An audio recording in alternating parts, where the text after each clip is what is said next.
BPL card ಅಂದ ತಕ್ಷಣ ಎಲ್ರಿಗೂ ನೆನಪಾಗೋದು ರೇಷನ್ ಅಂತಾನೆ. ಆದರೆ ಬರೀ ರೇಷನಿಗೆ ಮಾತ್ರ ಬಳಸುವಂಥದ್ದಲ್ಲ ಇದು. ನೀವು ಯಾವುದೇ ಒಂದು ಸರ್ಕಾರಿ ಕೆಲಸಕ್ಕೆ ಎಲ್ಲಾದರೂ ಒಂದು ಅರ್ಜಿ ಸಲ್ಲಿಸ್ಬೇಕಂದ್ರೂ ಕೂಡ ಇದು ಮೇಯ್ನಾಗಿ ಕೇಳ್ತಾರೆ. ಅಷ್ಟೇ ಅಲ್ಲ, ನೀವು ಎಲ್ಲಾದರೂ ಆರೋಗ್ಯ ಏನಾದರೂ ಹುಷಾರಿಲ್ಲ ಅಂತ ಹೇಳಿ ತೋರ್ಸಕ್ಕೆ ಹೋದರೂ ಕೂಡ ಗೌರ್ಮೆಂಟ್ ಹಾಸ್ಪಿಟ್ಲ್ಗಳಲ್ಲಿ ಯಾವುದೇ ರೀತಿಯ ಅನುಕೂಲಗಳನ್ನ ಪಡ್ಕೋಬೇಕು ಅಂದರೂ ಕೂಡ ಈ ಒಂದು BPL ರೇಷನ್ ಕಾರ್ಡ್ ಅನ್ನೋದು ಇರಲೇಬೇಕಾಗುತ್ತೆ. ಇದರಲ್ಲಿ ಯಾವುದೇ ರೀತಿಯ ಸ್ವಲ್ಪ ತಪ್ಪುಗಳಿದ್ರೂ ಕೂಡ ಯಾವುದೇ ಅನುಕೂಲಗಳು ನಮಗೆ ಸಿಕ್ಕೋದಿಲ್ಲ. ಅದಕ್ಕೋಸ್ಕರವಾಗಿ ಸರ್ಕಾರ ಏನು ಮಾಡ್ತಾ ಇದೆ ಇವಾಗ ಅಂದರೆ BPL ರೇಷನ್ ಕಾರ್ಡಲ್ಲಿ ಏನಾದರೂ ಅದರಲ್ಲಿ ಸಣ್ಣ ಪುಟ್ಟ ಲೋಪದೋಷಗಳು, ತಪ್ಪುಗಳು, ತಿದ್ದುಪಡಿಗಳು, ಹಾಗೆ ಹೊಸದಾಗಿ ಏನಾದರೂ ಸೇರಿಸೋ ಅಂಥದ್ದು, ಹಾಗೆ ಹೊಸದಾಗಿ ಏನಾದರೂ ಮಾಡಿಸೋ ಅಂಥದ್ದು ಏನಾದರೂ ಇದ್ದರೆ ಅದನ್ನು ಸರಿ ಮಾಡಿಕೊಡ್ಲಿ ಅಂತೇಳಿ ಇವಾಗ ಒಂದು ಅವಕಾಶವನ್ನು ಕೊಟ್ಟಿದೆ.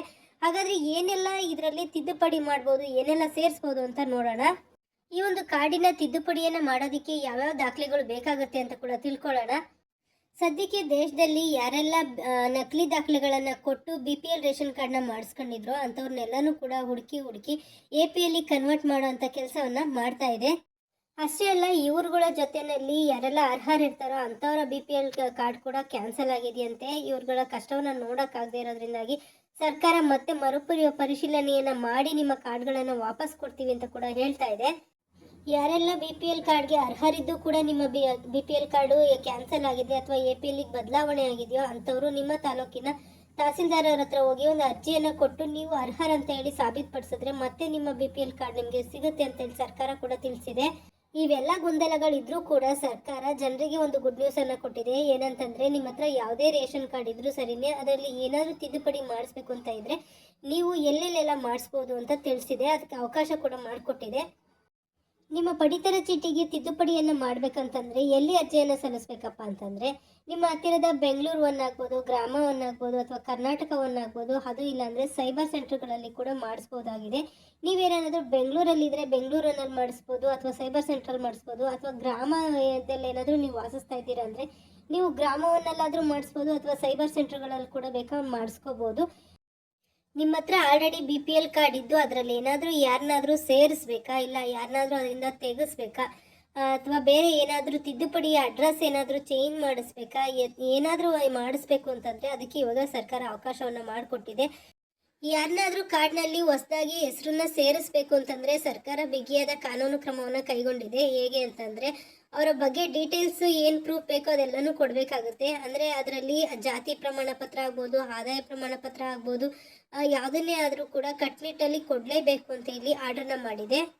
ನೀವು ಹೊಸದಾಗಿ ಏನಾದರೂ ಮದುವೆ ಆಗಿದ್ದು ಆ ಕಾರ್ಡ್ನಲ್ಲಿ ಹೆಸರನ್ನ ಸೇರಿಸ್ಬೇಕು ಅಂತ ಅಂದ್ಕೊಂಡ್ರು ಕೂಡ, ಅಥವಾ ಬೇರೆ ಇನ್ಯಾನ ಹೆಸರನ್ನ ತೆಗೆಸ್ಬೇಕಾದ್ರೂ ಸರಿನೇ, ನೀವು ನ್ಯಾಯಬೆಲೆ ಅಂಗಡಿ ಏನಾದರೂ ಚೇಂಜ್ ಮಾಡಿಸ್ಬೇಕಾದ್ರೂ ಸರಿನೇ, ಎಲ್ಲದಕ್ಕೂ ಕೂಡ ಸರ್ಕಾರ ಈಗ ಅವಕಾಶವನ್ನು ಮಾಡಿಕೊಟ್ಟಿದೆ. ನಿಮಗೆ 6 ವರ್ಷ ಮೇಲ್ಪಟ್ಟ ಮಕ್ಕಳ ಹೆಸರಿನಾದರೂ ನೀವು ಪಡಿತರ ಚೀಟಿಗೆ ಸೇರಿಸ್ಬೇಕು ಅಂತಂದರೆ ಮಕ್ಕಳ ಜನನ ಪ್ರಮಾಣ ಪತ್ರ ಹಾಗೆ ಜಾತಿ ಪ್ರಮಾಣ ಪತ್ರವನ್ನು ಕೊಡಬೇಕಾಗುತ್ತೆ.